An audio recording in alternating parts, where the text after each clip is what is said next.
Bismillahirrahmanirrahim. Assalamualaikum warahmatullahi wabarakatuh. Assalamualaikum warahmatullahi wabarakatuh.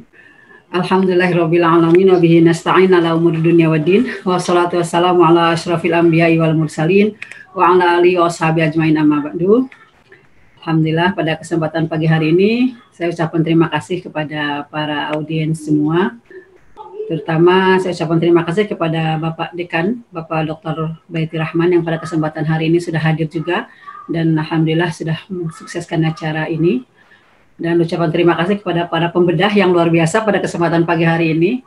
Saya banyak belajar bagaimana Bu Ida tadi menjelaskan seorang praktisi dan beliau sudah malang melintang di dunia pendidikan anak, terutama karakter, dan banyak buku-buku yang berkaitan. Nah, dari situ kenapa saya menjadikan beliau sebagai pembedah, karena sesungguhnya saya ingin belajar banyak kepada Umi Ida, saya panggilannya. Terima kasih Umi Ida. Dan juga kepada Pak Kiai Muhadis yang pada kesempatan hari ini sudah memberikan pemaparannya mengenai buku ini. Luar biasa tadi bagaimana ada masukan mengenai gen dan darah dalam kaidah biologi. Nanti kita akan follow up untuk masukan dari Pak Dr. Muhadis. Selanjutnya saya juga ucapkan terima kasih kepada Pak Kaprodi semua, Kaprodi Tarbiyah, Pak Dr. Jamil dan Pak Dr. Imron, dan juga kepada para dosen Tarbiyah yang sudah standby hari ini dan sudah support untuk kegiatan ini. Luar biasa, terima kasih. Dan juga saya ucapkan terima kasih juga kepada dosen PTIQ yang tidak saya bisa sebutkan satu persatu. Ada Pak Dr. Muid dan Pak Dr. Sunhaji yang beliau adalah pembimbing saya di disertasi ini dan terus support untuk kegiatan-kegiatan kami. Selanjutnya kepada mahasiswa dan mahasiswi yang luar biasa, terima kasih kehadirannya, terima kasih waktunya. Kita sama-sama sharing untuk bedah buku ini, mudah-mudahan memberikan manfaat untuk kita semua. Alhamdulillah buku ini, mohon maaf tadi masih dalam bentuk disertasi dan alhamdulillah bukunya sudah terbit. Jadi alhamdulillah buku ini judulnya Pendidikan Karakter Anak Praakil Balik Berbasis Al-Quran. Ya, jadi alhamdulillah saya sangat berterima kasih dan bangga. Kenapa? Karena Profesor Dr.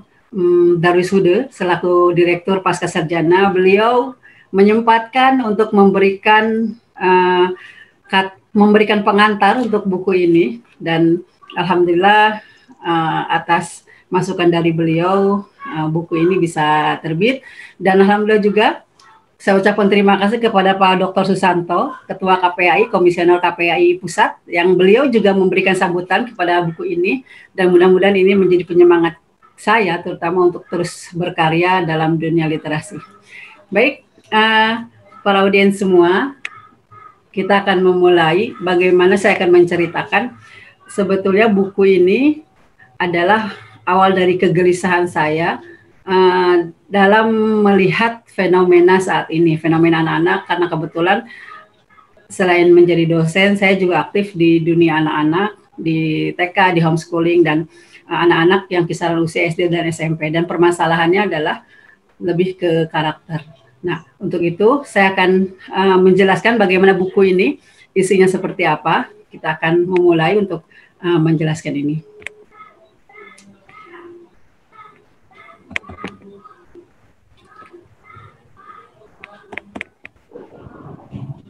Oke, sudah terlihat materinya ya. Ini materi kita pada kesempatan pagi hari ini. Saya melihat bahwa anak-anak ketika lahir luar biasa. Usia-usia seperti ini adalah usia-usia yang menggemaskan. Tidak terlihat nada-nada raut-raut wajah yang marah, raut-raut wajah yang menyedihkan. Mereka terlihat sangat senang dan sangat bahagia kita melihatnya. Ya. Tapi kenapa ketika mereka di usia SD, di usia SMA, SMP, mereka kenapa terlihat kadang marah, kadang tadi sudah dijelaskan sama Bu Ida betapa permasalahan-permasalahan anak-anak itu dengan chat-chatan dari teman-teman Bu Ida dan dari yang disampaikan Bu Ida tadi, ternyata banyak permasalahan-permasalahan yang berkaitan dengan anak-anak kita. Tapi kalau kita lihat di sini, betapa menggemaskannya kalau ngelihat anak seperti ini. Oke, untuk itu pada kesempatan pagi hari ini, saya akan mencoba menjelaskan agar kita memiliki satu visi. Pendidikan karakter yang diusung buku ini apa sih? Nah, nanti teman-teman dan juga yang hadir di sini bisa sama saya sharing juga. Maksud dari buku ini menjelaskan pendidikan karakter adalah upaya yang dilakukan orang tua untuk menanamkan kecerdasan dalam berpikir. Jadi kecerdasan intelektualnya, penghayatan dalam bersikap, bagaimana sikapnya, dan pengamalan dalam berperilaku yang sesuai dengan perilaku yang sesuai dengan nilai-nilai agama dan budaya yang dijalankan dalam kehidupan sehari-hari. Baik yang berhubungan dengan Allah Subhanahu wa Ta'ala, berhubungan dengan manusia, dan berhubungan dengan alam raya, sehingga mampu menjadikan hamba yang taat kepada Allah Subhanahu wa Ta'ala dan menjadi khalifah fil ard, pemelihara alam yang dapat hidup saling menghargai dan komplementer. Jadi maksud buku ini adalah ingin agar anak-anak menjelang balik nanti, ketika mereka balik, mereka siap. Mereka memiliki kecerdasan dalam intelektualnya, mereka juga bersikap dengan baik, mereka juga memiliki nilai-nilai agama yang kuat. Dan tujuan dari buku ini adalah bagaimana menjadikan anak-anak itu abid. Abid itu hamba yang taat kepada Allah dan juga menjadi khalifah. Khalifah itu adalah pemelihara alam. Nah, ketika menjadi abid dan khalifah, maka yang harus ditekankan adalah 2 poin. Pertama adalah bagaimana kedekatannya dengan Allah, sang pemiliknya, dan bagaimana kedekatannya dengan bagaimana menjadi khalifah. Menjadi berkhalifah ini adalah selalu berkaitan dengan manusia. Maka nanti di tujuan pendidikan karakter ini saya akan bahas bagaimana manusia memiliki anak-anak prabalik ini memiliki karakter secara moral dan karakter secara produktif. Karena kita ingin anak-anak kita soleh, kata-katanya juga baik, kerjanya juga produktif, itu yang kita inginkan. Dan itu tujuan itu adalah merupakan tujuan dari buku ini.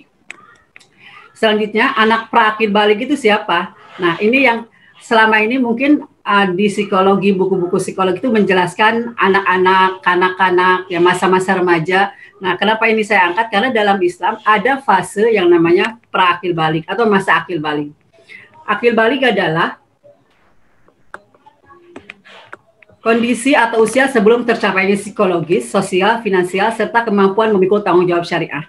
Tidak ditandai dengan usia kronologis, akan tetapi didasarkan pada usia maturasi seksual, yaitu ketika anak perempuan telah menstruasi dan anak laki-laki mengalami ikhtilam. Jadi, bagaimana mempersiapkan karakter anak-anak sebelum akil balik, sebelum mereka mengalami menstruasi dan ikhtilam, orang tua, dari mana startnya orang tua harus membentuk karakter anak. Nanti ini akan kita jelaskan.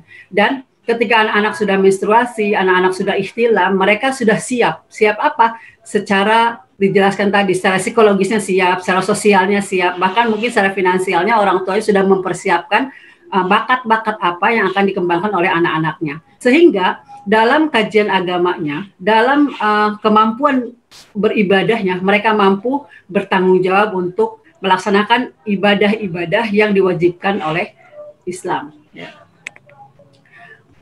Maka untuk itu, dalam Al-Quran, istilah anak ini yang luar biasa ya.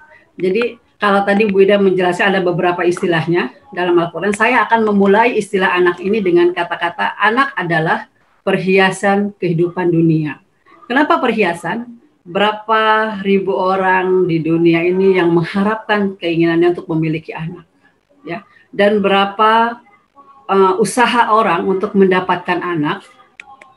Kenapa? Karena bagi sebagian orang atau bagi kita, anak merupakan hal yang diinginkan. Maka dalam Al-Quran dijelaskan anak adalah perhiasan. Coba kita lihat berapa harga perhiasan yang saya perlihatkan ini. Konon katanya bisa harganya 18 miliar kalau saya googling di informasinya. Nah, kalau perhiasan saja bernilai seperti itu, maka subhanallah anak-anak kita yang tadi bukan mesin, kata Bu Ida jelaskan, dan anak-anak kita itu makhluk yang memang dipersiapkan memiliki akal, memiliki jasad, memiliki ruhani, dan memiliki hati yang notabene adalah anak-anak yang sempurna. Kalau perhiasan saja dalam bentuk barang atau benda ini bernilai miliaran rupiah, apalagi anak-anak kita. Nah, untuk itu bagaimana kita menyikapi agar anak ini tetap menjadi perhiasan? Kenapa? Kenapa sih dalam Al-Quran anak disebut dengan perhiasan? Coba kita lihat dari sisi ilmu yang lainnya. Yang pertama ini kita lihat masa kehidupan anak. masa kehidupan anak. Yang pertama, coba lihat gambarnya lucu-lucu ya. Yang pertama ini sisi pertumbuhan anak ya. Sisi pertumbuhan anak ini kita lihat anak dalam kandungan, terus ada masa bayi sampai 3 tahun dan perkembangannya itu berbeda-beda. Perkembangannya itu luar biasa. Masa anak-anak awal, ada masa-masa anak tengah dan masa akhir dan masa remaja. Dan ini merupakan potensi anak yang dibawa anak dan setiap anak mengalami masa pertumbuhan anak. Maka untuk itu pantas anak disebut sebagai perhiasan. Maka kenapa anak disebut perhiasan? Ini yang pertama fase pertumbuhan anak. Yang kedua ada masa golden age.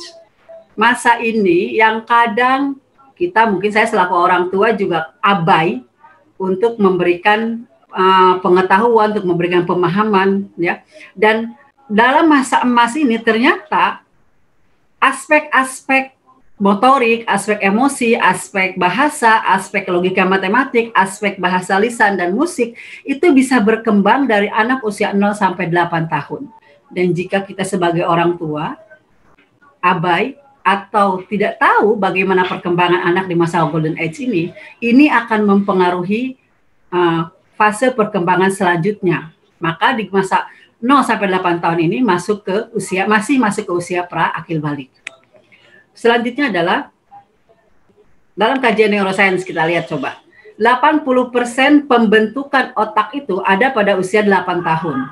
Dan kenapa pendidikan karakter itu di usia pra-akil balik?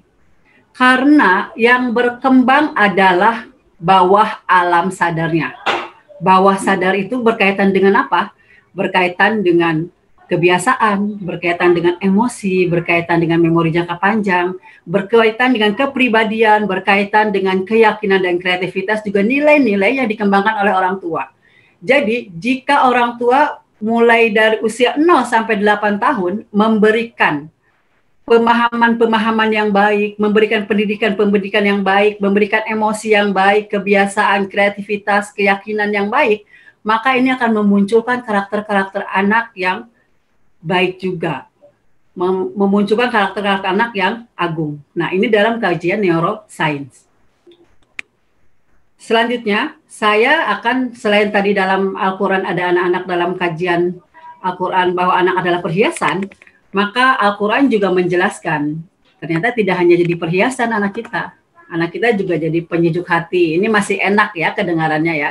Jadi penyejuk hati atau qurratu a'yun. Jadi perhiasan tadi terus jadi fitnah. Nah, ini poin ketiga jadi fitnah, jadi musuh. Ini yang tidak dimaui biasa sama kita. Nah, kira-kira kalau tadi di Al-Quran sudah ada penjelasan 4 poin anak ini, maka apa sih yang menjadi penyebab ya? Kenapa anak kita kadang jadi penyejuk hati, kadang menjadi perhiasan, kadang menjadi fitnah, kadang menjadi musuh, dan sebetulnya kita ingin anak kita menjadi penyejuk hati dan perhiasan saja, tapi ada beberapa mungkin orang tua yang mengalami anak kita menjadi fitnah dan menjadi musuh. Kenapa? Karena secara ilmiah kita kaji bahwa ini anak-anak kita ternyata selain memiliki golden age tadi, anak-anak masa gejolak. Nah, mungkin yang di sini ya para mahasiswa pernah mengalami masa-masa ini ya. Kita juga pernah mengalami masa-masa ini. Kapan itu? Pada saat usia 2 tahun, anak-anak kita sudah mulai merasa gejolak. Ya, secara naluri, secara ilmiahnya seperti itu. Dan secara alami mengalami itu. Kenapa? Karena awalnya kedekatan dengan orang tua, ASI dari orang tua full 2 tahun. Nah, jadi saat usia 2 tahun mereka sudah mulai perkembangan fisiknya, perkembangan psikisnya sudah mulai berbeda. Kenapa? Karena emosi juga sudah mulai berkembang. Kapan lagi masa anak kita mengalami gejolak? Yang kedua, masa keselesaian sekolah. Nah, jadi di sini kalau yang punya anak-anak di usia 7 tahun, hati-hati Bu. Kalau anak-anak kita, ibu-ibu atau bapak-bapak, atau misal guru-guru, nah masuk-masuk yang sudah jadi guru, jadi juga harus mengidentifikasi ya masa keselesaian sekolah di usia 7 tahun. Kenapa anak saya nggak mau ditinggal? Kenapa anak saya kalau berangkat ke sekolah nangis? Kenapa anak saya nggak mau sekolah? Nah, mereka mengalami masa gejolak di usia 7 tahun ini. Maka tugas orang tua dan pendidik adalah mengetahui fase ini sehingga ketika memberikan solusi kepada anak adalah solusi yang baik. Ya, Kenapa? Karena paham, oh masa tahun ke-7 itu adalah masa keserasian sekolah di mana dia harus beradaptasi dengan lingkungan, sekolahnya pindah, harus banyak PR dan lain-lain. Seperti itu contohnya. Yang ketiga adalah masalah gejolak. Ini masa yang paling dalam yang dialami oleh anak-anak kita. Kenapa? Karena memasuki remaja suaranya beda, tubuhnya beda, ya, badannya fisiknya juga berubah. Kapan? Ketika mereka usia 10 sampai 14 tahun. Maka banyak ketika usia-usia ini anak-anak tidak mau dekat dengan orang tua. Kenapa? Karena orang tua tidak menjadi sahabat buat mereka. Mereka juga mengalami keguncangan, ya. Jadi mereka merasa tidak pede, mereka merasa perasaan di mana terasingkan, ya. Maka pada fase-fase ini jika orang tua atau pendidik tidak mengetahui masa gejolak ini, maka solusi yang ditawarkan kadang tidak menyentuh aspek yang diinginkan oleh remaja tersebut. Oke, selain tadi permasalahan yang ada gejolak dari usia-usianya, ternyata permasalahan sosial juga ikut menyumbangkan keadaan karakter yang saat ini mungkin juga menjadi masalah yang luar biasa harus kita tangani. Tadi kita lihat bagaimana misal penjelasan dari Bu Ida, chat-chat yang diberikan atau tontonan-tontonan yang disuguhkan tadi itu juga bernilai masalah dekadensi moral. Yang pertama adalah ternyata perhatian dan kasih orang tua dalam mendidik anak itu, kita tahu di hasil Global Report tahun 2017 ada 1,3 miliar anak di usia 1 sampai 14 tahun mengalami kekerasan fisik. Jadi di dunia ini ada 1,3 miliar anak mengalami kekerasan fisik. Ya. Data dari KPAI di 2016 kekerasan anak itu mencapai 1.000 kasus, meliputi pengabaian tumbuh kembang anak, tindak kekerasan dan eksploitasi ekonomi. Dan ini menyumbangkan bagaimana peran-peran sosial ini, ya, perhatian orang tua, komunikasi orang tua, keterlibatan orang tua, ternyata ada 1,3 miliar anak di dunia di usia 1 sampai 14 tahun mengalami kekerasan. Dan komunikasi anak dan orang tua, katanya di tahun 2015 hanya 47,1% yang melakukan komunikasi. Sisanya mungkin karena mereka sibuk, atau mungkin karena tidak tahu juga bagaimana komunikasi yang efektif. Karena di saat-saat remaja itu banyak permasalahan-permasalahan yang permasalahan yang hadir, yang tidak bisa ditangani oleh orang tua. Kita lihat ini masalah anak kita. Ya. Masalah pertama bisa jadi anak-anak kita di masa kecil mereka sudah merokok karena mereka tahu di rumahnya ada, mohon maaf, ayahnya yang merokok atau saudara laki-laki yang lain yang merokok atau siapapun yang merokok di rumah. Dan tadi itu betul, keteladanan merupakan poin penting dalam melakukan pendidikan karakter untuk anak-anak kita. Selanjutnya kita melihat ini anak-anak yang temperamen, suka teriak-teriak. Nah, itu juga karena kenapa? Karena perhatian dari orang tua. Kita lihat nanti bagaimana penanganannya. Ini anak-anak kita tawuran, dan menurut data KPAI 2014 itu adalah masa terberat keadaan anak-anak di mana hampir tiap bulan mereka mengalami tawuran. Jabodetabek, Jakarta, Bogor, Tangerang, Bekasi itu sepanjang 2014 mereka mengalami tawuran. Ini kalau sekarang nggak ada ya, kan sekarang masa pandemik jadi nggak boleh kuliah aja di rumah, apalagi masa kayak gini nggak ada ya. Oke. Nah ini apa sih sebetulnya dari permasalahan-permasalahan tadi, ada gejolak secara fisik, secara psikis, terus permasalahan-permasalahan sosial, perhatian dan lain-lain, dan komunikasi dan lain-lain. Apa sih tugas orang tua? Karena ini buku berkaitan mengenai pendidikan karakter prakil balik berbasis Al-Quran, maka Allah memberikan isyarahnya mengenai tanggung jawab orang tua dalam mendidik karakter, yaitu dalam surah An-Nisa ayat 9. Bismillahirrahmanirrahim. Wal yakhshal ladzina la taraku min khalfihim dzurriyyatan di'afan khafu 'alaihim falyattaqullaha wal yaqulu qawlan sadida. Allah berfirman, dan hendaklah takut kepada Allah orang-orang yang seandainya meninggalkan di belakang mereka anak-anak yang lemah. Jadi kita harus mempersiapkan mereka bukan jadi orang lemah, ya. Yang mereka khawatir terhadap kesejahteraan mereka. Berarti kita siapkan anak-anak kita untuk sejahtera hidupnya. Kita siapkan anak-anak kita untuk bekal mereka. Oleh sebab itu, hendaklah mereka bertakwa kepada Allah dan hendaklah mereka mengucapkan perkataan yang benar. kita garis bawahi. Hendaklah mereka bertakwa kepada Allah dan mengucapkan perkataan yang benar. Ya, ini tugas orang tua. Bertakwa kepada Allah, dekat dengan Allah, hablum minallahnya dikuatkan, dan perkataan yang benar kepada anak-anaknya yang menjadi tauladannya. Ini isyarah yang diberikan oleh Allah melalui surah An-Nisa ayat 9 untuk tugas dan tanggung jawab orang tua. Selanjutnya, isyarah yang kedua adalah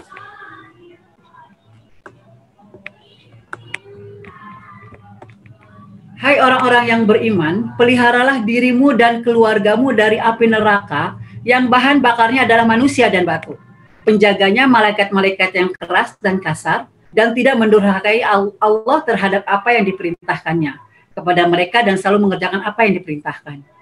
Maka tugas orang tua adalah memelihara dirinya menjadi tauladan buat anak-anaknya dan memelihara keluarganya. Memelihara keluarga di sini adalah bagaimana orang tua mempunyai visi bersama, ayah atau ibu mempunyai visi bersama untuk apa? Untuk menjaga anak-anak kita, menyelamatkan anak-anak kita, dan mensejahterakan anggota kita dari apa? Dari siksa api neraka. Atau mensejahterakan anggota keluarga baik di dunia dan akhirat. Ini misi utama yang dikembangkan dalam memelihara anak. Maka ketika orang tua mempunyai misi atau visi, bagaimana tadi bertakwa kepada Allah dan juga memiliki perkataan yang benar dan menjaganya dari siksa api neraka, maka apa sih yang harus dilakukan oleh orang tua? Nah, dalam buku ini dijelaskan bagaimana tahapan-tahapannya agar orang tua dapat melakukan pendidikan karakter pra-akil balik ini, senantiasa selalu menjadikan barometer untuk kelangsungan anak-anaknya. Apa yang dia harus dilakukan, dan ketika ayat ini hadir dan ini sesuai dengan kondisi real saat ini, kita lihat misalkan jika orang tua berbicara keras, maka akan melahirkan anak-anak kita berbicara keras. Jika orang tua senang untuk bermain gadget, maka jangan salahkan anak kita juga senang bermain gadget.